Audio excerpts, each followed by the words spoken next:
லௌதேத்தூர் இயேசுஸ் கிறிஸ்துஸ். இயேசு கிறிஸ்துவுக்கு புகழ். தமிழ் கூறும் நல்லுலகில் வாழும் அனைத்து அன்புள்ளங்களுக்கும் வத்திக்கான் வானொலியின் வணக்கம். இறைவன் உங்கள் உள்ளத்தையும் இல்லத்தையும் தன் அன்பாலும் அருளாலும் அமைதியாலும் இன்றும் என்றும் நிரப்புவாராக.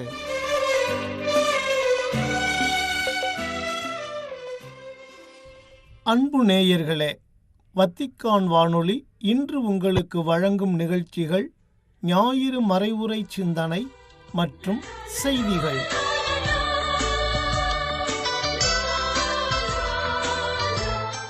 பாடுகளின் குருத்து ஞாயிறு, தன்னை இழக்கத் தூண்டும் தலைமைத்துவம். தன்னை வழங்கும் தலைவன் தந்த விருந்திது, இந்த தரணி மாந்தர் வாழ நல்ல மருந்திது. தன்னை வழங்கும் தலைவன் தந்த விருந்திது, இந்த தரணி மாந்தர் வாழ நல்ல மருந்திது. உள்ளங்களில் ஆட்சி செய்ய வந்தது, நாளும் உண்மையின் சாட்சியாக அழைக்குது.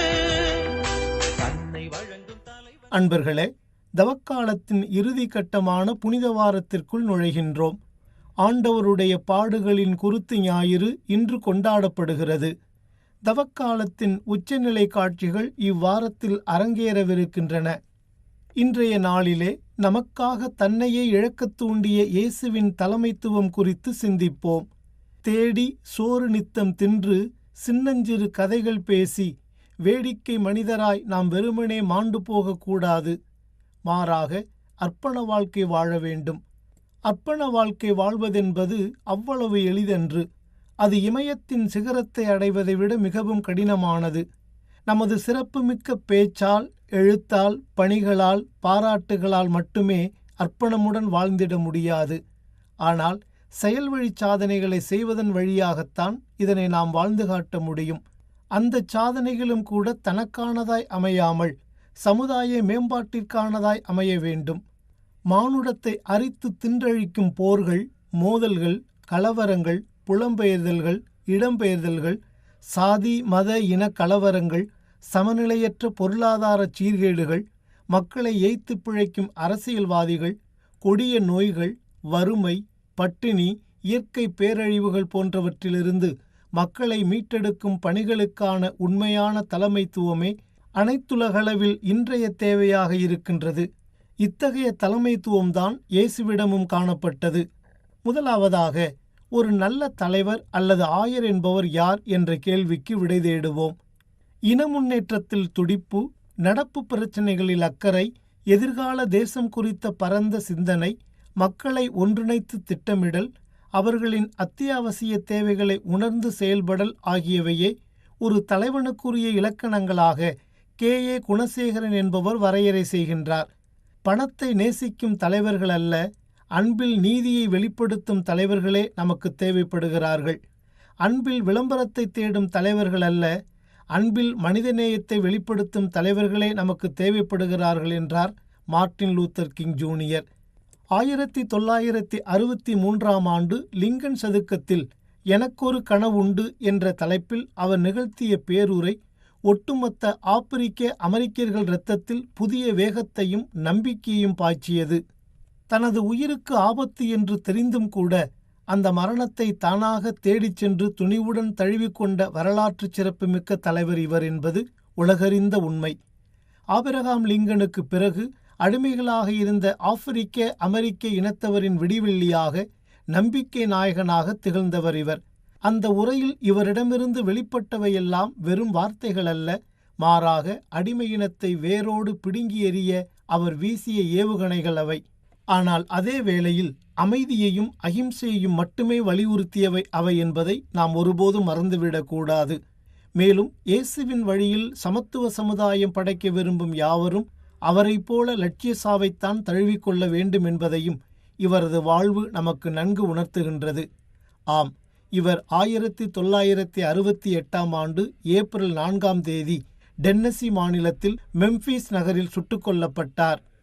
இப்போது அவர் ஆற்றிய உரையின் சில அற்புதமான கருத்துகளுக்கு செவிமடுப்போம். 100 ஆண்டுகள் கழிந்துவிட்டன, நீக்ரோ இன்னமும் விடுதலை பெறவில்லை. 100 ஆண்டுகள் கடந்துவிட்டன, நீக்ரோவின் வாழ்க்கை இன்னமும் இன ஒதுக்கல் என்ற தீமையாலும் இன பாகுபாடு என்ற சங்கிலியாலும் மிக மோசமாக முடக்கப்பட்டுள்ளது. 100 ஆண்டுகள் கழிந்துவிட்டன. செழிப்பு என்ற ஒரு பெரிய கடலுக்கு நடுவே வறுமை என்ற தனிமை தீவில் நீக்ரோ வாழ்ந்து கொண்டிருக்கின்றான். 100 ஆண்டுகள் கழிந்தும் கூட நீக்ரோ அமெரிக்க சமுதாயத்தின் ஒரு மூலையில் வதைப்பட்டு கொண்டிருக்கிறான். சொந்த மண்ணிலேயே அகதியாக உணர்கிறான். இந்த வெட்கக்கேடான நிலைமையை வெளிச்சம் போட்டு காட்டவே நாம் இங்கு ஒன்று கூடியிருக்கின்றோம். நீதிதேவனின் மாளிகை வாசலில் நின்று கொண்டிருக்கும் என்னுடைய மக்களுக்கு நான் சில விடயங்களை சொல்லியாக வேண்டும். நமக்கான இடத்தை பெறுவதற்கான போராட்டத்தில் தீஞ்செயல்களைச் செய்யும் குற்றத்துக்கு நாம் ஆளாகிவிடக்கூடாது. வெறுப்பையும் கசப்புணர்வையும் குடித்து நம் சுதந்திர தாகத்தை தணித்து கொள்ள முயற்சி செய்யக்கூடாது. கண்ணியமும் கட்டுப்பாட்டுடனுமான மேன்மையான பாதையில் நமது போராட்டம் தொடர வேண்டும். நமது நூதனமான எதிர்ப்பு வன்முறையால் சீரழிந்துவிட நாம் அனுமதிக்கக்கூடாது. வன்முறையை எதிர்கொள்ள மீண்டும் மீண்டும் ஆன்மீக வலிமையின் துணையை மட்டுமே நாம் நாட வேண்டும். கருப்பின மக்களை பற்றியிருக்கும் இந்த அற்புதமான புதிய போர்க்குணம் அனைத்து வெள்ளையர்களையும் நாம் எதிரிகளாக நினைக்கும் நிலைக்கு நம்மை தள்ளிவிடக்கூடாது. பல வெள்ளையின சகோதரர்களும் அவர்களது எதிர்காலம் பிரிக்க முடியாத வகையில் நமது எதிர்காலத்தோடு பின்னி பிணைந்திருக்கிறது என்பதை உணர்ந்துள்ளனர். இங்கே பெருந்திரளாக அவர்கள் கூடியிருப்பதே இதற்கு சான்றாகும். நமது விடுதலையோடு அவர்களது விடுதலையும் பிரிக்க முடியாதபடி பின்னி பிணைந்திருக்கிறது என்ற புரிதல் அவர்களுக்கு ஏற்பட்டிருக்கிறது. நாம் மட்டும் தனியே நடைபோட முடியாது என தொடரும் அவரது உரை சில கனவுகளையும் முன்னிறுத்தி முற்று பெறுகின்றது. அன்பர்களே, துணிவும் பணிவும் தலைமைத்துவம் என்னும் ஒரு நாணயத்தின் இரு பக்கங்களாக ஒளிர்கின்றன. துணிவு இருந்து பணிவு இல்லாவிட்டாலும் அல்லது பணிவு இருந்து துணிவு இல்லாவிட்டாலும் அந்த தலைமைத்துவம் தகர்ந்து போய்விடும். இவ்விரண்டு நற்பண்புகளையும் இயேசு தனது தலைமைத்துவத்தில் கொண்டிருந்தார். இங்கே பணிவு என்பது அகிம்சையை அர்த்தப்படுத்துகிறது. இன்றைய முதல் வாசகமும் இதனைத்தான் நமக்கு எடுத்து காட்டுகிறது. ஆண்டவராகிய என் தலைவர் என் செவியை திறந்துள்ளார். நான் கிளர்ந்தெழவில்லை, விலகிச் செல்லவும் இல்லை. அடிப்போர்க்கு என் முதுகையும் தாடியை பிடுங்குவோர்க்கு என் தாடையையும் ஒப்புவித்தேன். நிந்தனை செய்வோருக்கும் காரி உமிழ்வோருக்கும் என் முகத்தை மறைக்கவில்லை. ஆண்டவராகிய என் தலைவர் துணை நிற்கின்றார். நான் அவமானமடையேன். என் முகத்தை கற்பாறையாக்கி கொண்டேன். இழிநிலையை நான் அடைவதில்லை என்றறிவேன். மேலும் இன்று 2ஆம் வாசகத்தில் மனித உருவில் தோன்றி சாவை ஏற்கும் அளவுக்கு, அதுவும் சிலுவைச் சாவையே ஏற்கும் அளவுக்கு கீழ்ப்படிந்து தம்மையே தாழ்த்தி கொண்டார் என்று இயேசுவின் தலைமைத்துவத்தில் வெளிப்பட்ட தாழ்ச்சியை எடுத்து காட்டுகின்றார் புனித பவுலடியார். 2ஆவதாக, உயர்ந்த லட்சியத்திற்காக போராடும் எந்த ஒரு தலைவனும் இயேசுவை போல தோல்விகள், ஏமாற்றங்கள், அவமானங்கள், துன்பங்கள், துயரங்கள், வேதனைகள், பின்னடைவுகள், ஏளன பேச்சுக்கள், எள்ளி நகையாடல்கள் ஆகிய போராட்டச் சிலுவைகளை சுமக்கத்தான் வேண்டும். வலியோடு போராடினால்தான் ஒரு பெண் தாயாக முடியும். இருளோடு போராடினால்தான் புழு வண்ணத்து பூச்சியாக முடியும். மண்ணோடு போராடினால்தான் விதை விருட்சமாக முடியும். வாழ்க்கையோடு போராடினால்தான் வரலாறு படைக்க முடியும். ஆக வாழ்க்கை என்ற போராட்டக் களத்தில் எல்லா தளங்களிலும் வெற்றி பெறும் வீரனே ஒரு சிறந்த தலைவனாகின்றான்.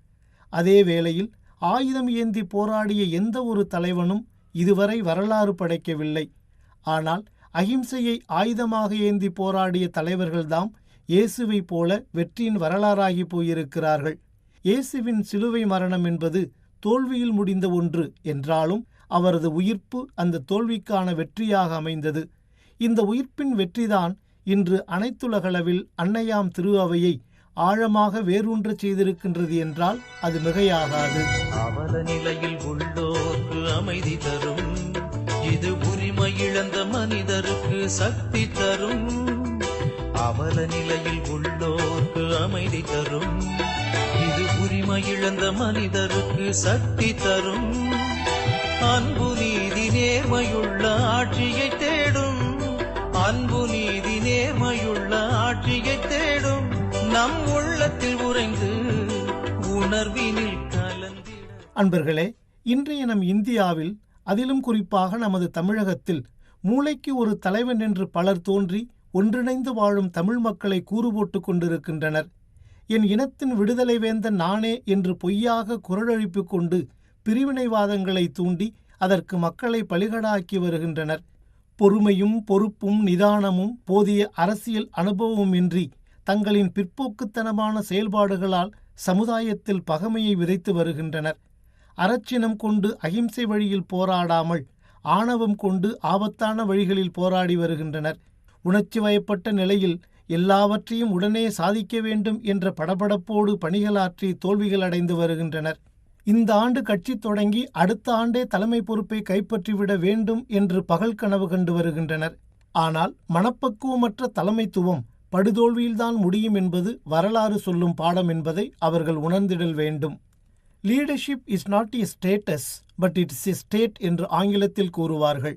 அதாவது தலைமைத்துவம் என்பது அந்தஸ்து அல்ல, அது ஒரு வகையான பொறுப்பு. அந்தஸ்து என்பது வெளி உலகு சம்பந்தப்பட்டது. இது அதிகாரம், பெயர், புகழ், வெற்றி, செல்வாக்கு ஆகிய உலகத்திற்குரியவற்றை உள்ளடக்கி உள்ளது. ஆனால் பொறுப்பு என்பது உள் உலகு சம்பந்தப்பட்டது. இங்கே தலைமைத்துவம் என்பது வாழும் கலையை குறிக்கிறது. இது உணர்வு சம்பந்தப்பட்டது. இது வாழும் தன்மையால் வெளிப்படுகிறது.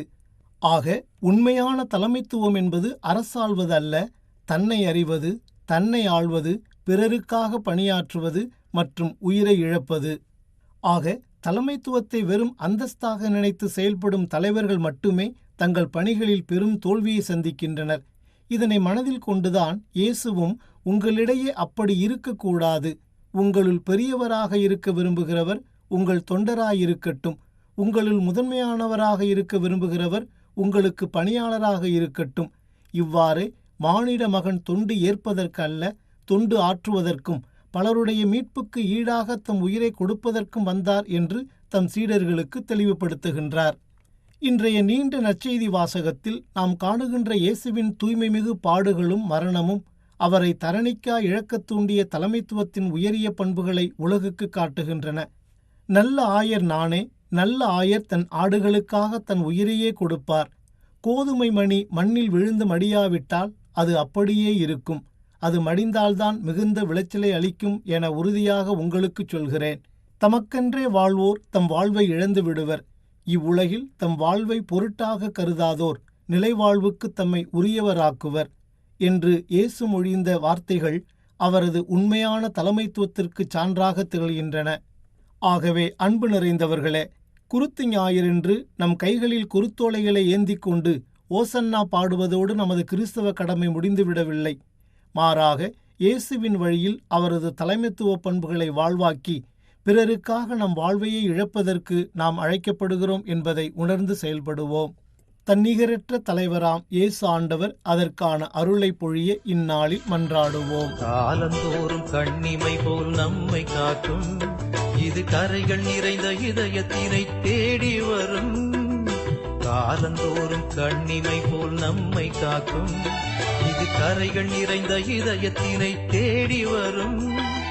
மனிதநேயம் மானிடரில் காண ஏங்கிடும், மனிதநேயம் மானிடரில் காண ஏங்கிடும்.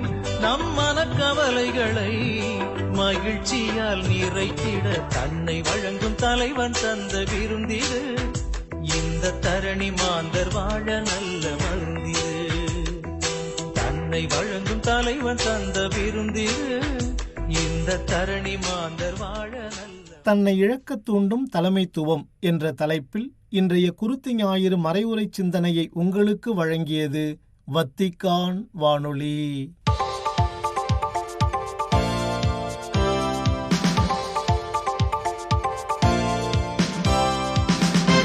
செய்திகள். பன்னாட்டு இளையோர் மாநாட்டில் பங்கேற்கும் இளையோர் மேற்கொள்ளும் திருப்பயணங்கள் மற்றும் உடன் பிறந்த உணர்வுடனான சந்திப்புகள் அனைத்தும் நமக்காக பாடுகள் பட்டு இறந்து உயிர்த்த இயேசுவின் நற்செய்தியை எடுத்துரைக்கும் வகையில் இருக்க வேண்டும் என்று தெரிவித்துள்ளார் திருத்தந்தை பிரான்சிஸ்.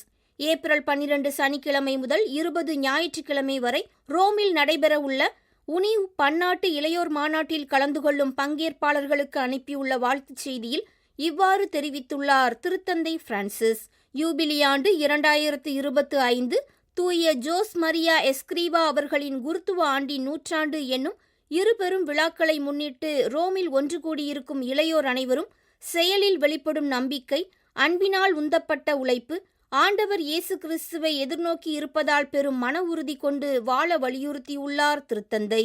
இந்தியாவின் கேரள மாநிலத்தில் உள்ள கோழிக்கோடு மறைமாவட்டத்தை பெருநகர உயர் மறைமாவட்டமாக உயர்த்தி அவ்வுயர் மறைமாவட்டத்தின் முதல் பேராயராக வர்கீஸ் சக்களக்கல் அவர்களை நியமித்துள்ளார் திருத்தந்தை பிரான்சிஸ். ஏப்ரல் 12 சனிக்கிழமை வெளியிடப்பட்ட தகவல்களின்படி பெரப்போலி உயர் மறைமாவட்டத்தின் கீழ் இதுவரை இருந்த கண்ணூர் மற்றும் சுல்தான்பேட் மறைமாவட்டங்களை கோழிக்கோடு மறைமாவட்டத்துடன் இணைத்து அதனை பெருநகர உயர் மறைமாவட்டமாக அறிவித்துள்ளார் திருத்தந்தை பிரான்சிஸ். மேலும் இந்தியாவின் தும்கா மறைமாவட்டத்திற்கு துணை ஆயராக சோனத்தான் கிஸ்கு அவர்களையும், சிம்லா மற்றும் சண்டிகர் மறைமாவட்டத்திற்கு ஆயராக தமிழ்நாட்டைச் சார்ந்த சகாய ததேயுஸ் தாமஸ் அவர்களையும் நியமித்துள்ளார் திருத்தந்தை பிரான்சிஸ். ஆயர் சகாய ததேயுஸ் தாமஸ் அவர்கள் 1971 ஆண்டு நவம்பர் 6 தேதி தமிழ்நாட்டின் கோட்டாறு மறைமாவட்டத்தில் உள்ள சின்னவிளையில் பிறந்தவர். லக்னோவில் உள்ள புனித பவுல் இளம் குருமடத்தில் கல்வி பயின்ற பிறகு ஜல்லூந்தூரில் உள்ள தமத் திருத்துவ குருத்துவ கல்லூரியில் தத்துவம் மற்றும் இறையியல் பயின்றவர். திருத்தந்தை பிரான்சிஸ் அவர்களின் உடல்நிலையில் தொடர் முன்னேற்றம் இருப்பதாகவும், சுவாசம், இயக்கம் மற்றும் குரல் தொடர்பான நலமடைதலில் படிப்படியான முன்னேற்றங்கள் இருப்பதாகவும் தெரிவித்துள்ளது திருப்பீட தகவல் தொடர்புத்துறை. ஏப்ரல் 11 வெள்ளிக்கிழமை வெளியிடப்பட்ட அறிக்கையில் இவ்வாறு தெரிவித்துள்ள திருப்பீட தகவல் தொடர்புத்துறையானது, அண்மையில் எடுக்கப்பட்ட இரத்த பரிசோதனை தர மதிப்பீடுகள் திருத்தந்தையின் உடல்நிலையில் படிப்படியான முன்னேற்றங்கள் இருப்பதை எடுத்துரைக்கின்றன என்றும் தெரிவித்துள்ளது. செயற்கை ஆக்சிஜனேற்ற சிகிச்சை முறையை கடந்த சில நாட்களாக திருத்தந்தை அவர்கள் பயன்படுத்தவில்லை என்றும், உயர் இரத்த அழுத்த ஆக்சிஜன் சிகிச்சை முறையானது அத்தியாவசியமாக தேவைப்படும் போது மட்டும் மருத்துவ சிகிச்சைக்காக பயன்படுத்தப்படுகின்றது என்றும் அவ்வறிக்கையில் குறிப்பிட்டுள்ளது. இந்நாட்களில் திருத்தந்தை பிரான்சிஸ் அவர்களை சாந்தா மார்த்தா இல்லத்தில் வைத்து திருப்பீட செயலகத்தின் பொது விவகாரத்துறையின் நேரடி பொதுச் செயலர் பேராயர் எட்கர் பென்னாபாரா, பேராயர் பால் ரிச்சர்ட் கேலகர், பேராயர் லுச்சானோ ரூசோ, ரோமன் கூரியாவின் மேல் அதிகாரிகள், திருப்பீட துறைகளின் தலைவர்கள் ஆகியோர் சந்தித்துள்ளனர். இத்தாலி மற்றும் ஹாலந்திலிருந்து வரவழைக்கப்படும் ஆயிரக்கணக்கான பல வண்ண மலர்களால் புனித வார கொண்டாட்டங்களின் போது வத்திக்கான் வளாகமும் தூய பேதுரு பெருங்கோவிலும் அலங்கரிக்கப்பட உள்ளன என்று தெரிவித்துள்ளது திருப்பீடம். ஏப்ரல் 13 குருத்து ஞாயிறன்று வத்திக்கான் வளாகத்தில் நடைபெறவுள்ள குருத்தோலை பவனிக்கு பயன்படும் வகையில் 150 பனை ஓலைகள் மற்றும் 2 லட்சத்திற்கும் அதிகமான ஒலிவ கிளைகளானது லாஷியோ பகுதியில் உள்ள தேசிய எண்ணெய் நகர இயக்கத்தின் தலைவர் அந்தோனியோ பலென்சானோ அவர்களால் விநியோகிக்கப்பட உள்ளது என்றும் குறிப்பிட்டுள்ளது.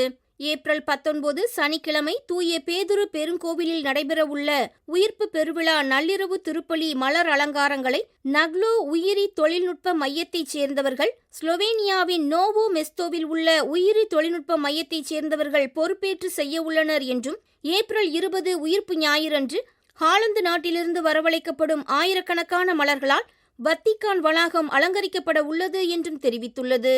சக்கேயு மீது இயேசு காட்டிய சகோதரத்துவ பார்வை கொண்டவர்களாக நாம் இருக்க வேண்டும் என்றும், தாழ்ச்சியுடனும் அன்புடனும் சகோதரத்துவ பார்வை கொண்டவர்களாக நம்முடன் வாழ்பவர்களுடன் நாம் பயணிக்க வேண்டும் என்றும் வலியுறுத்தினார் ஆயர் மிக்கேலே தி தோல்வி.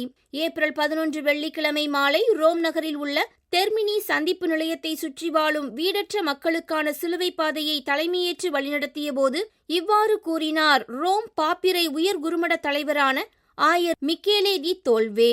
மிகவும் பலவீனமானவர்களாக, ஏழைகளாக வாழும் மக்களின் தேவைகளை நாம் உணர வேண்டும் என்று வலியுறுத்திய ஆயர் தோல்வே அவர்கள், செல்ல வேண்டிய இலக்குகளை அடைய அதிகமாக முயற்சிக்கும் நாம் நம்மை வாழ வைக்கும் மனித உறவிலிருந்து பல நேரங்களில் திசை திரும்புகின்றோம் என்றும் எடுத்துரைத்தார். நேயர்களே, இத்துடன் வத்திக்கான் வானொலியின் தமிழ் ஒலிபரப்பு நிறைவு பெறுகின்றது. நன்றி, வணக்கம்.